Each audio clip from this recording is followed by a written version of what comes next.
Okay, actually my main topic to talk with you, and we will talk a little bit and then make a break and move forward with that.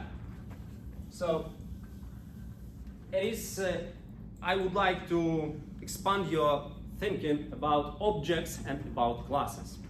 So let's make more abstract work now. So for example, I create object or class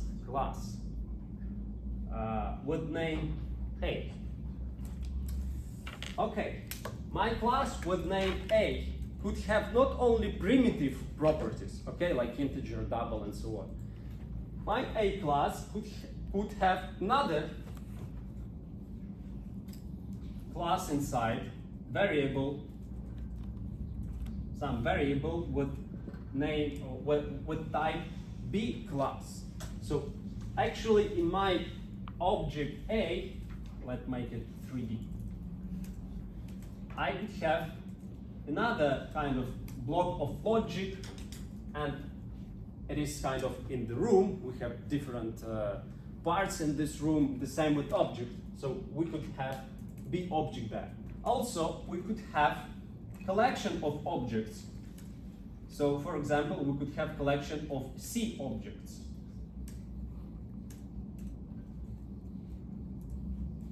And all of that objects will be of class C. So I want you to think about that and to think how to create this kind of decomposition or hierarchy in our classes. That's why I would like to create new package and show you and work with that. Okay, so package, let's call it ABC. All right, and I will work in this package. And first of all, let me create, let's start from the bottom. Let's create C class first.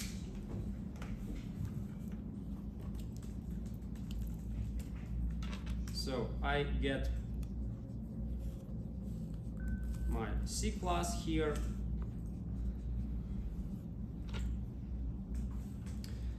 Let's think about that. So what will we have? Let us have some property string. Let's call it name. Let's create constructor public C. Let's pass this name here, and let assign this name to our property, which we get in constructor. So nothing difficult. We just created very abstract, unusable stuff called C here. Okay. This is our first step. Let's move to second step. Let's create object B.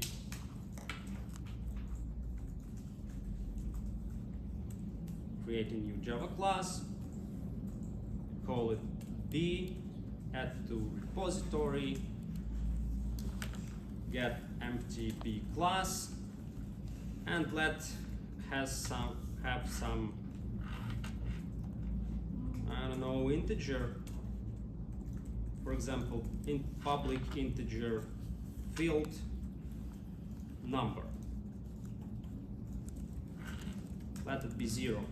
It is another way how to assign default value of variable in the class.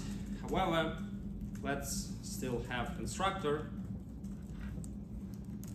public b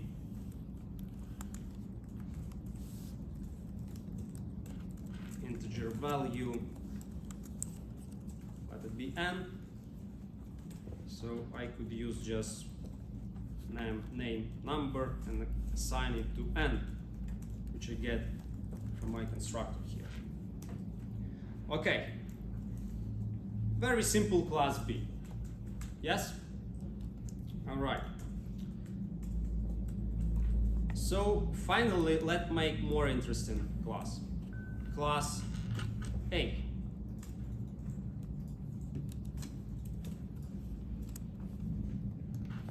Okay, I created new class A, and let's start our work with class A.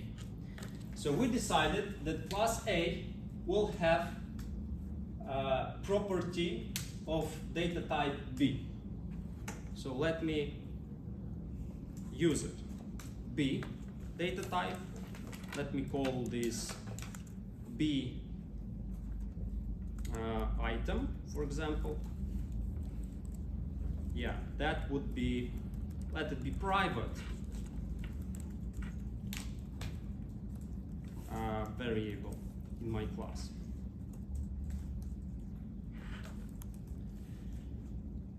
Okay. So we have this private variable of class B, and maybe let's create setter for this field. Public set B item. What should I pass to this method? Name.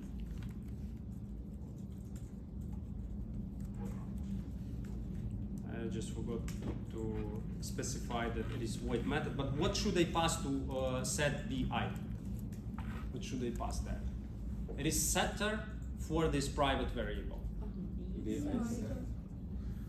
So it is would be argument of type B. Let me call it just item here, and I will access my B item,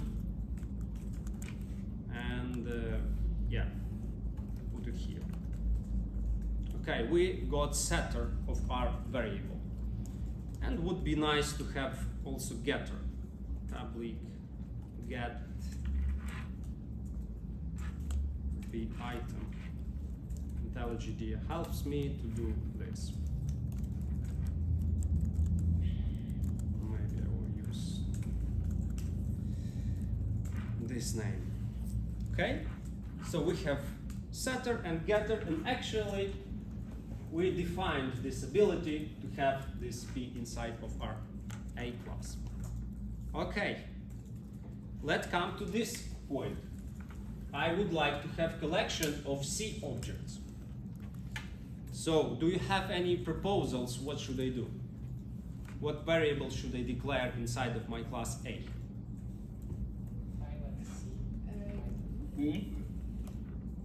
What? C like with an array or an array. Array list of C. Let it be array list, exactly. Array list, private array list of which elements? Of C elements. Let's call it somehow C items. C items. Yes, let be C items. Okay. So I declared this private variable of array list of C items. Maybe I should propose some methods to work with this private collection. For example, add elements to C items. So let me declare this method. So I actually will not use setter and getter in this case, because I want to wrap to hide this implementation, how I store my elements. But I will give opportunity to outer world to add something to my collection. So public void add C item. Okay. What argument should I have? C. Yes, and C item. Okay. Next, what should I do inside this method? Well, Add for what? C items dot add. C items. Add. And I put my item into my collection. Wonderful. Okay. Yeah, so basically we already have ability to add items. Still, we could have a problem, because when we declare element, when we declare array list, this array list is still null at this moment. So if we call this somewhere in our program, we will get error because first we should create array list. Do you agree? We should initialize that. So we could add just constructor to our class A. So let's just add constructor. Public A, let it be empty. And here I will initialize my array list. C items equals new array list.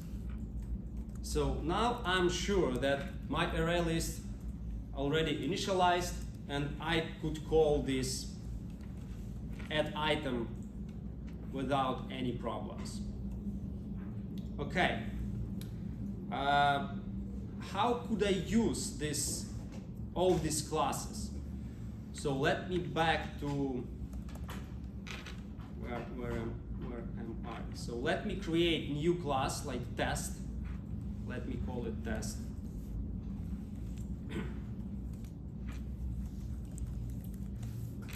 And let me add main method, of course. And now I could play with my library, which I just created.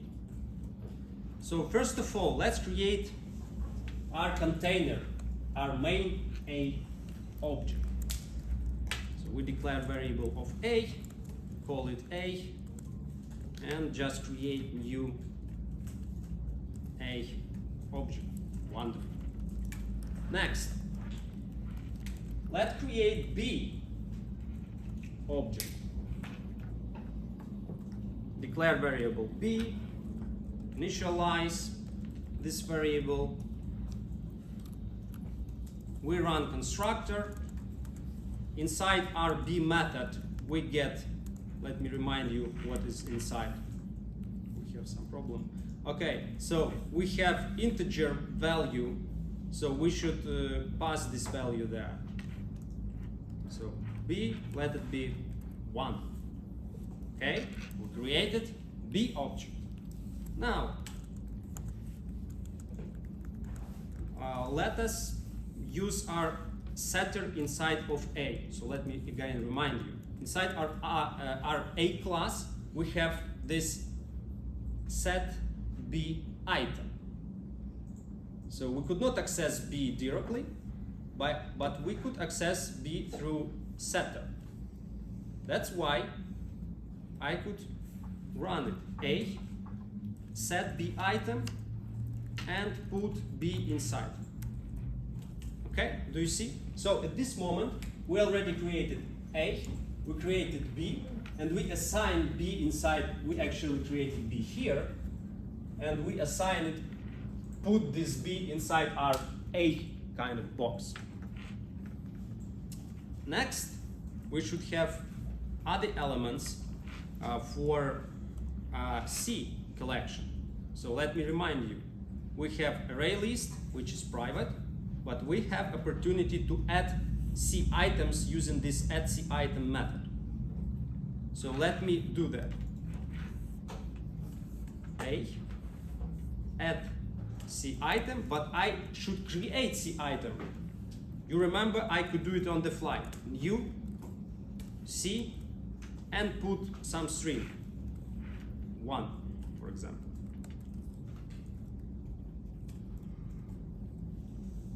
Again, 2, and again, 3.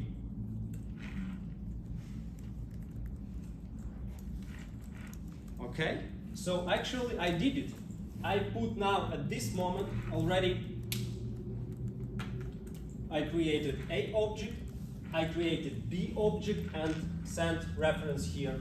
And I created also, we could say it is also references. C objects and put references to that objects into this collection. So I create this decomposition, I created all this complicated building just using these different classes. So you should understand that actually we could use our classes as a building blocks to create some complicated functionality. We could break our logic, put that logic into different boxes, and then gather all that together, combine all of that. So for example, let me show you this overall functionality. Maybe we should have some print methods in all of that objects, and that would be easy for us to understand and to see the results. What should I do now? I will create print method in every of that objects. Public print. For C object, public void print.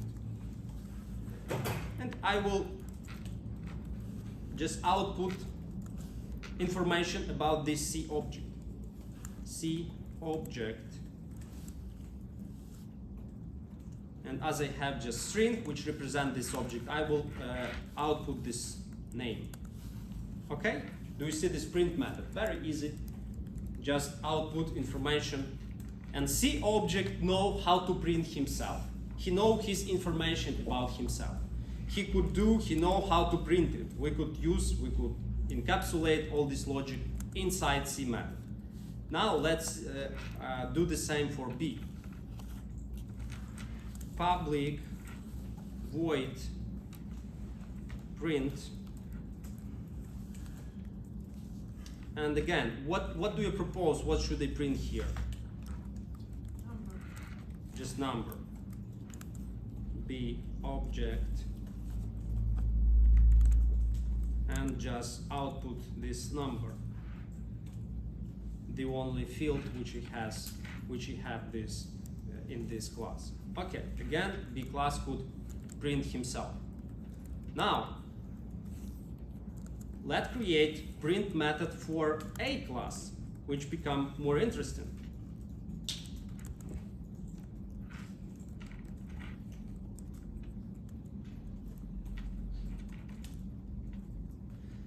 Would be good if our A object will print all the information about every part of this A object. So let me start now, and I will call it A object. This is our first line of our output. And now, what should I do next? I should print all the information about all my inner parts of A object. What should I do? I guess you can Print call object. print B, like from the B class. I could access my B and relate to this functionality, not to prepare myself, but rely to class B, correct? This is exactly what we should do in programming. We just encapsulate some specific logic inside our object and then just rely on that object. So exactly, let's do this. No, B item print. Exactly, B item, and just call print method, and this is it. No complicated code here. Just print information about E from inside A. Okay, we did it for B. What about C? Oh, we can loop them. We have collection of C, right? It's for a loop.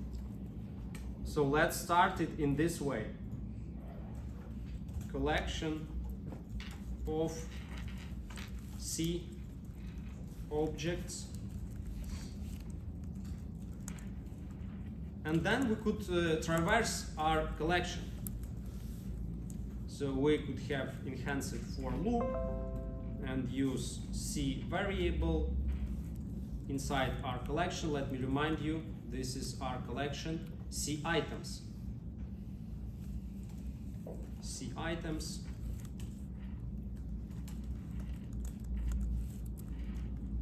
Okay. What should I do inside for loop?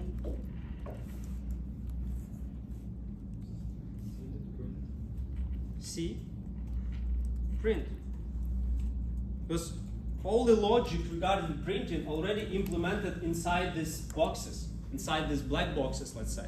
We should not invent this kind of new print and know what exactly inside that C box.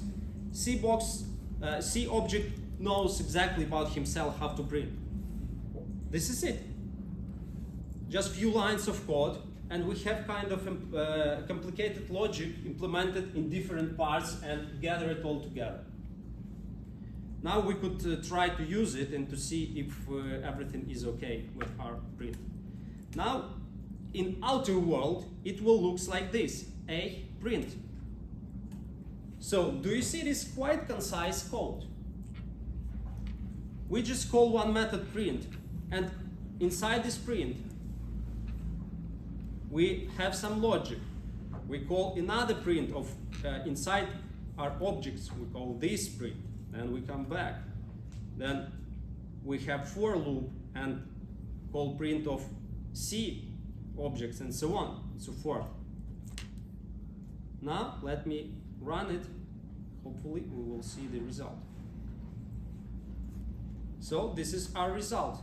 A object, B object is 1, collection of C objects, C object 1, 2, 3. This is an example how we could work and decompose our hard domain, hard work, decompose to simpler parts. Do you understand that? Do you have any questions? Let's start. So now, let me make you familiar with very, very interesting and important notation, graphic notation. How could we represent our object and classes on diagrams? So let me emphasize that diagrams is quite important part of software engineering, and you could communicate using diagrams with your colleagues, with your leaders, or technical leaders could communicate with you about that. You could even communicate with stakeholders, with your clients when you trying to explain what your software does. So that's why diagrams is also important part of our engineering activities. So now I want to represent class diagrams, UML class diagrams. UML is a unified modeling language, so language used for modeling of software. And now we're talking about class diagrams. So that exactly class which we created before, we could represent using this graphical representation.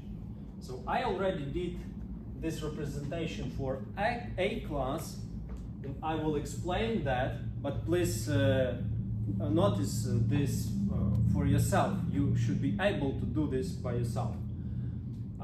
Okay, maybe I will explain it just now. So at the very top we have name of the class. Now it is A. In the first part of our block, we have this part which is devoted to properties which we have in our class. And now we mention all the properties. So first property B item, and after that we explain which exact type of this B item. Type B. What this minus means, what do you think? Why here we have minus, here we have plus? What do you think? You know. Yeah. I ask what do you think? Yeah. Minus is variables plus methods. Yeah, it is good version, but not correct. Yeah. What in other versions? Well, maybe minus is for Yeah, someone online, and maybe you would like to mention the same. Minus it is for private, plus it is for public members. So as B item is private, we use minus here, and C items is private, we use minus here. Double dot, and here type array list of C.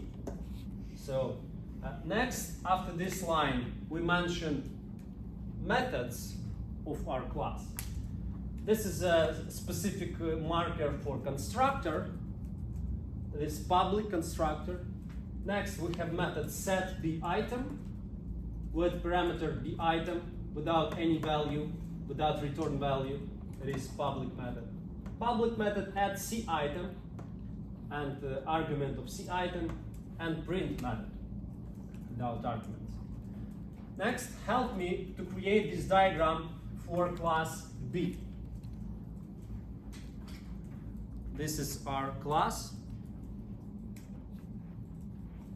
I already mentioned public property number of integer. What else should I do? Public constructor. Public constructor. So we already start talking about methods, and we have public constructor. Yes. Next. And public print. And public print, exactly. Okay. I'm sorry, Sergey. Yeah. What does it mean, this line under number? This? Yes. So our class, you remember that interesting thing about object-oriented programming, that objects has features, properties, and behavior, methods. This is our properties, first part, this is our methods. So our class has two parts, this first part, this second part. In this line you separate these parts. Okay, I suppose this is it for class B. And we also has class C. Let's represent class C now. Quite simple class. Please help me. My marker is not very well working. Class C, name of class is C. Then Name. Public name. public name. Which type? String. Okay. Any other properties? No. Okay. Then this line. What next? Print. Just print Oh, without yeah. constructor, yeah? Constructor. Oh, you will have constructor. Okay. Constructor. Okay. Then print. Yeah, and nothing else. Okay, public print. Well, so we just represented kind of signatures for our classes. Every method, every property, and of course, what do we want to do else? We would like to bring to this diagram some lines, because we know that there are some relation between these classes. That's why we would like to represent that relation. So this is our first relation. We have object B here, object B. So that's why we represent this. Okay, maybe I should create more correct. Now you see this figure. Diamond, romb, такий розтягнутий. So this means that this is main entity and this is part of this entity. So main entity with this mark means that A is main entity, like wall system, and part of this system is B. It is like car is the main system, and some part of this car will could be I don't remember how it spelled. So it is part of the car. Okay. So when you use this diamond, it helps you to remember that bigger part on this side of this arrow or this line. Bigger part. A is bigger part of this overall system. And of course, we also have same relation regarding these C items. We have one main part and different parts here. Of course, we also have these relations, like we put count on this relation. So if we compare, here we have one-to-one relation, here we have one-to-n relation, because we have many objects of type C. Okay, actually, there are two kind of variants of this relation. We could have field diamond and not field, or this composition and aggregation. I don't want to mess you at the moment. Later we will learn all this stuff.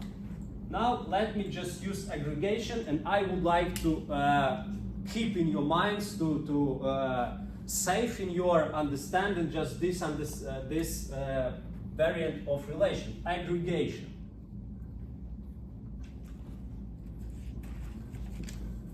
Aggregation.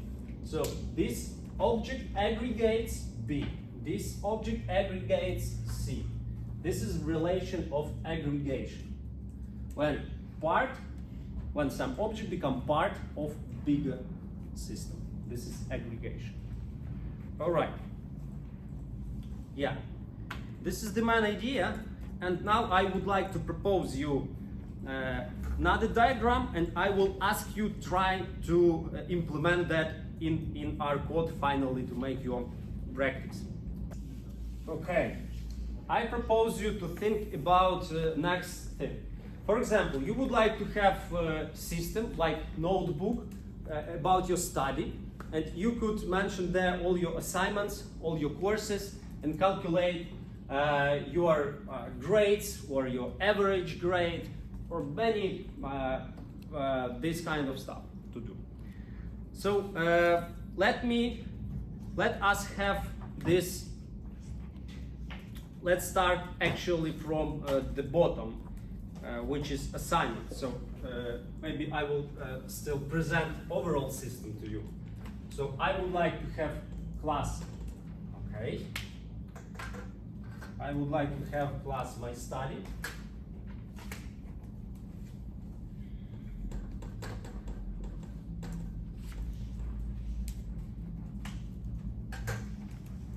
I actually need your help to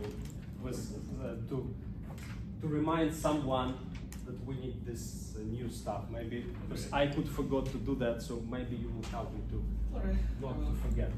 Okay, so my study will have courses.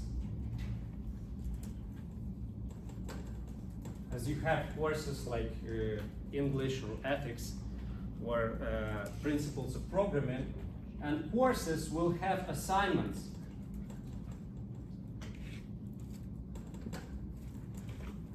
Assignments, doctor like style of writing things. Okay, assignments could be in class and could be homework.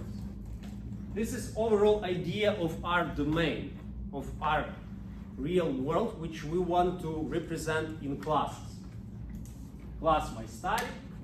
Have courses, has courses, courses has assignments. Now let me start to create diagrams. So could you help me to bring aggregation lines into this diagram? Oh, to aggregation of lines to my study. Yes? Yes. Assignment, course. Okay. But also, Course, do we need, one from course, one. do we need to have aggregation between course and argument? Or and assignment? Yeah, Good yeah. point. So assignment to course. We have assignments, and actual assignment is a part of course. Yeah. So that's why exactly we need this here. And assignment with number n?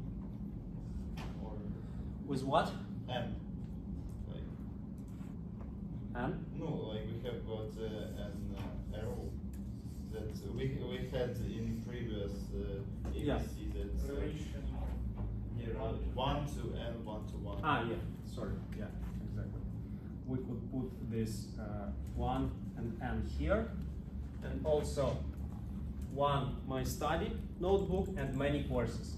Yeah, I agree.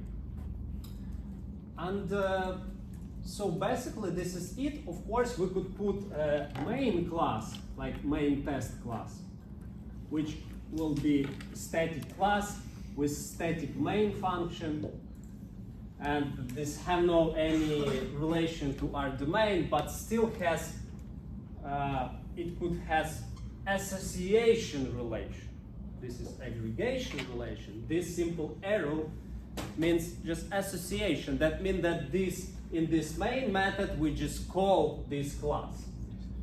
So we will call my study. I'm sure we will do that, but maybe we will have also association here. It's not so important. I would like you to understand this aggregation now. Okay, this is it. This is idea how to work with classes UML class diagram. Now, please implement this.